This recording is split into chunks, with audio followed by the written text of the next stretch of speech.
le cuento, mi querida niña, que Cristóbal Colón descubrió América. Ajá. Sí, y nuestro invitado del día de hoy va a descubrir el colon.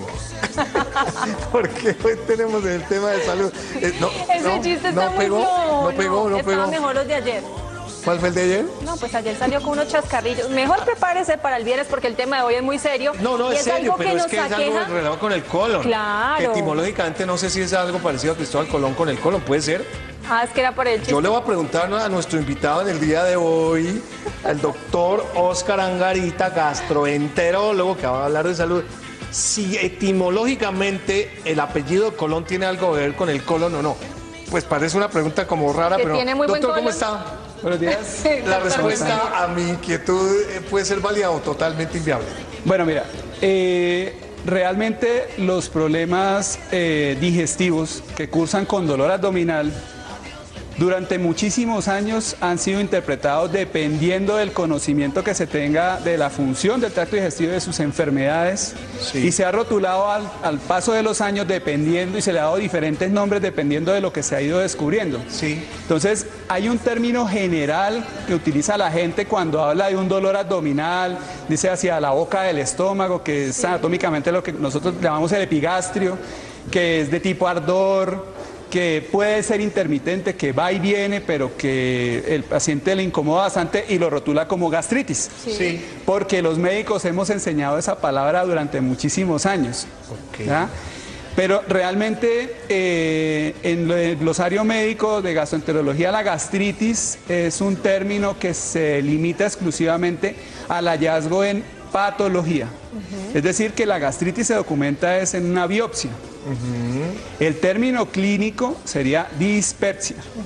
Y realmente en lo que la mayoría de guías y consensos en el mundo hoy en día está tratando de hacer énfasis es precisamente en que los médicos empecemos a manejar la terminología en forma adecuada para que los pacientes queden con el diagnóstico y el enfoque adecuado. Doctor, ¿en qué parte del abdomen se ubica un dolor producto de una falla en el colon? Bueno, entonces mira, cuando el dolor abdominal está localizado hacia la porción media e inferior del abdomen, ¿Debajo del ombligo? exactamente, que se asocia a distensión abdominal, es decir, esa sensación de plenitud, Sí, que me tengo que soltar la correa, que me tengo que soltar el botón, que generalmente ocurre después de una comida o de pronto de un fenómeno completamente diferente a la comida, como de pronto sería el estrés, una preocupación, un estado que nos ponga como en esa sensación como de tristeza, de ansiedad, y que se asocia a un cambio en el movimiento defecatorio. ¿Eso qué quiere decir? Que yo tengo normalmente un hábito intestinal que está definido desde mi infancia, en el que yo sé cómo soy yo normalmente cuando voy al baño, cómo es la forma de las heces, de la materia fecal, y que se asocia a un cambio en esa forma y en esa frecuencia. Eso es lo que se define como un síndrome de intestino irritable o un colon irritable. Okay, perfecto. ¿Ya? Mientras que lo que la gente conoce como gastritis y que nosotros le decimos dispepsia es esa sensación de disconfort que se puede asociar a dolor o distensión abdominal en la parte superior del abdomen, que es intermitente, que no es frecuente. ¿Cómo es el reflujo? No, allá voy a ¿eso es aclararte eso. diferente? Exacto, porque la gente tiende a confundir reflujo también con la dispepsia y con el colon irritable. ¿Y la griera? Entonces, clínicamente la griera se le llama pirosis.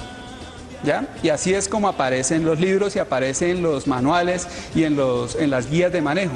La pirosis, para uno preguntarle al paciente, le dice, el dolor que a usted le da es un dolor como un ardor que usted siente que se le irradia hacia la región superior del tórax, detrás del hueso que tenemos acá, que se llama el esternón. Y eso es lo que clínicamente se conoce como agriera o pirosis. La agriera o la pirosis se asocia al diagnóstico de reflujo cuando se presenta más de 3 veces a la semana, en forma permanente, independiente a comidas o a cualquier otra situación, y que se puede documentar durante más de 2 o 3 meses. Y se asocia a otro síntoma más que se llama regurgitación, que es que uno siente que se le devuelve la comida. Bueno, eso puede ser tema de otro día. Volvamos a la parte inferior, media inferior del abdomen. Y hay una preguntita en redes sociales que nos acaban de enviar y luego vamos con preguntas de los televidentes también. Nos pregunta Maribel Monroy. Hola, me dan dolores del lado izquierdo de mi abdomen como punzadas. Quiero saber si ahí es donde queda el colon. Bueno, entonces, el colon es la porción final del tracto digestivo, ¿cierto? Es lo que se conoce como el intestino grueso. El diagnóstico del síndrome de intestino irritable se limita precisamente a esa porción del tracto digestivo, ¿ya? Hacia el colon. En el flanco izquierdo, que es donde dice la señora que está preguntando, se localiza con mucha frecuencia el dolor abdominal. El dolor abdominal del colon irritable se puede asociar hacia el lado izquierdo, hacia el lado derecho, es muy frecuente hacia el lado izquierdo. Generalmente cuando uno interroga al paciente, el paciente le comenta a uno que su dolor se le presenta en ocasiones independiente a la comida, pero que típicamente mejora cuando hay expulsión de gases o cuando hay deposición. Ese es uno de los marcadores del síndrome de intestino irritable, el colon irritable. Doctora Angarita, tenemos una secuencia de pulsos o testimonios de los televidentes que tienen preguntas para usted con respecto al colon. La primera de ellas es la siguiente. ¿Qué alimentos debo evitar si tengo el colon irritable? Bueno, entonces, digamos que hoy en día el síndrome de intestino irritable se le está dando varias opciones de manejo. Es decir, esto no es un manejo exclusivamente ni de medicamentos, ni de dieta, sino es un manejo que es multifactorial, que depende de muchas cosas. Sí. El enfoque de la dieta es quizá de las recomendaciones fuertes que se le hacen al paciente cuando uno realmente descubre al interrogar al paciente que hay alimentos que están disparando los síntomas. Hay unos que son más letales que otros, digo yo. El caso de las harinas, por ejemplo. Bueno, entonces, lácteos. Dentro del manejo que se le está haciendo a los pacientes con dieta, hoy en día estamos hablando de un protocolo de dieta que es el protocolo de dieta FODMAPs. Esas son las siglas en inglés para decir que en el protocolo que se le va a aplicar al paciente, lo que se le va a quitar son los alimentos que liberan más gas intestinal. ¿Qué son? Ejemplos. Entonces, FODMAPs, que son las dietas de oligosacáridos, monosacáridos, polioles, fermentables. ¿Y eso qué significa? ¿Cristiano qué es? Se reduce a que ciertas harinas, Ciertas harinas. ciertas frutas, ciertos granos, ciertos vegetales se asocian con la liberación de gas intestinal. ¿Y esos cuáles son? Entonces, además de estos alimentos, hay que tener en cuenta también la sensibilidad a la lactosa. La intolerancia a la lactosa per se no es una enfermedad. La intolerancia a la lactosa es un marcador genético. ¿Eso qué quiere decir? Quiere decir que una población puede traer información genética que le dice que en cierto momento de la vida ya no sintetiza las enzimas que degradan el azúcar de la leche, que es la lactosa. ¿Ya? Los latinos, particularmente, poblacionalmente nos volvemos intolerantes a la lactosa más o menos entre los 40 y los 50 años. Uy, pero a mí me dio antes. Desde el punto de vista genético. Uy, ya dijo la edad. No, pues Desde el 40 punto de no vista tengo. genético. Hay poblaciones en Europa que toleran la leche toda la vida, pero en nuestro medio es lo más frecuente. Ok, Bueno, pero muy entonces bien, vamos. hablemos de esos granos, Entonces, de esos mira, vegetales que no podemos consumir. Esas verduras. La idea es que uno le hace un interrogatorio al paciente con respecto a qué alimentos consume Sí. y se le dice el brócoli, ¿El brócoli qué? El el Evitable. coliflor, Coliflor. Uy, no, pues que esos sí son gravísimos. los frijoles, Bomba. los garbanzos. ¿Qué hacen los bomba. paisas entonces? Me imagino que toleran el síntoma, porque el problema de esto es... ¿Quién? Los paisas, el paisa que sea... Tú eres como el mexicano que le gusta el picante, ¿no? Yo creo que se vuelven un poco... Sí. Sí. Aceptan mucho de la dieta, ¿no? Criados. Digamos que el tema con nuestra alimentación es que nuestra alimentación sí varía mucho y Sí. se hacen muchas mezclas dentro del almuerzo de muchas cosas que a la larga terminan liberando gas intestinal. Entonces, por ejemplo, los alimentos que vienen empacados, procesados, sí tienen estos químicos que liberan gas intestinal. ¿Así? Los juguitos de cajita, ¿Los ¿Los enlatados? jugos de cajita? ¿sí? ¿Enlatados Y también? debo recordarles que los embutidos utilizan la lactosa como uno de los preservativos. componentes ¿Así? para preservar el ¿Y alimento. por qué hay personas que sí toleran estos alimentos y otras que no, doctor? Pues realmente, digamos que esa es una de las cosas que hoy en día no se ha podido demostrar exactamente. Debe haber un patrón de sensibilidad genético propio, ¿cierto? Doctor, es que tenemos mucha gente preguntando y Me explicando. imagino. Yo sé que el tema es Me fundamental. Siguiente televidente para que usted le responda, por favor.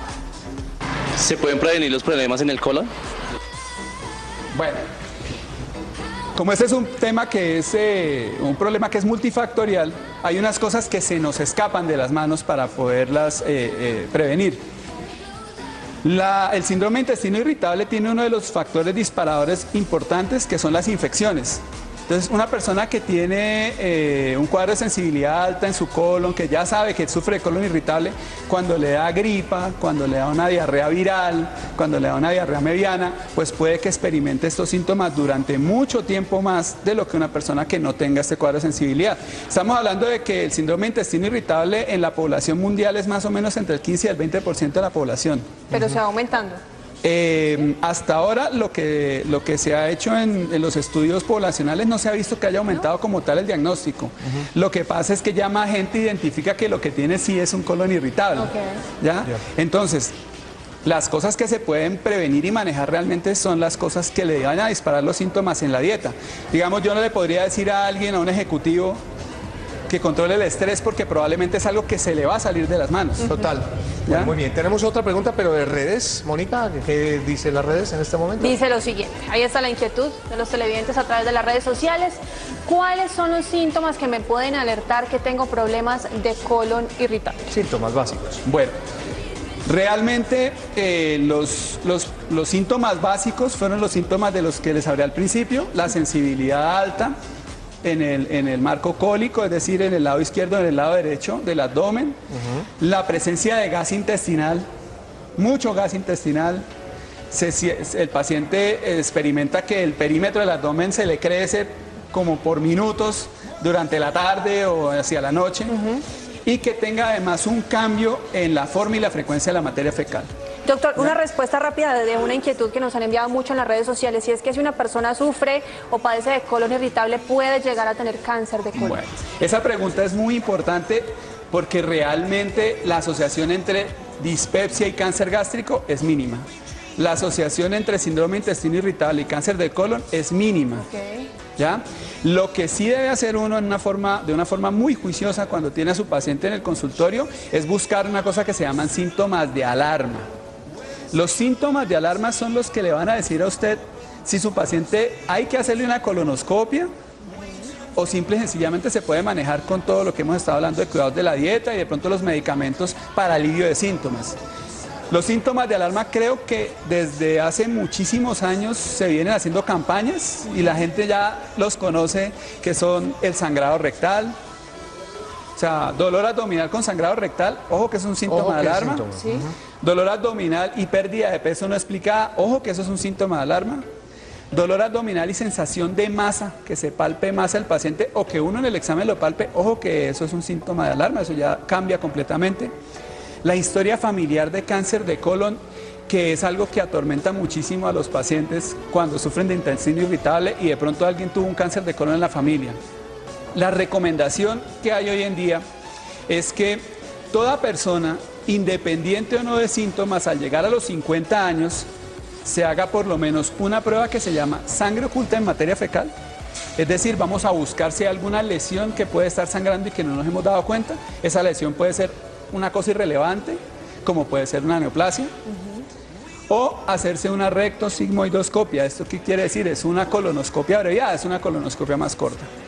En nuestro medio, nosotros recomendamos más la colonoscopia por muchas cosas, porque pues se hace el examen completo del colon.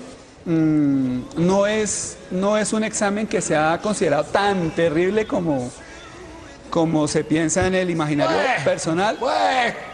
Y los beneficios que tiene hacerse una colonoscopia y encontrar una lesión temprana y quitarla sin operar el colon, tiene un impacto en salud pública importantísimo a largo plazo. Doctora Angarita, es que el tema suyo es maravilloso. Lastimosamente usted sabe que el tiempo en televisión es un poquito a veces adverso, pero creo que hemos quedado clarísimo. Primero que todo hay que prevenir, ¿cierto? Todas esas recomendaciones que usted ha dado son importantes, pero si quisiera la gente tener un poquito más de conocimiento, ¿a dónde recurre? ¿A dónde lo busca usted o exactamente a dónde? Bueno, yo trabajo en el Hospital Universitario Mederi, el Hospital Universitario Mayor Mederi. Sí. Es muy frecuente que los pacientes recurran a obtener la información con el doctor Google. Sí. Y de hecho, hoy en día es quizás un dolor de cabeza para nosotros también, porque el paciente a veces llega más dateado de lo que está el médico al momento de la consulta. Pero acuérdense que la información depende de dónde viene y depende de cuál sea el sentido que se le Por esté eso es dando muy a la importante información. buscarlo a usted. Doctor Óscar Angarita, gracias por estar con nosotros, como siempre, y además... A comer frutica, la hágale papaya es buena. sí, hágale ¿Sí? papaya, Sí. sí, esa es buena, sí. Muy bien, muchísimas gracias.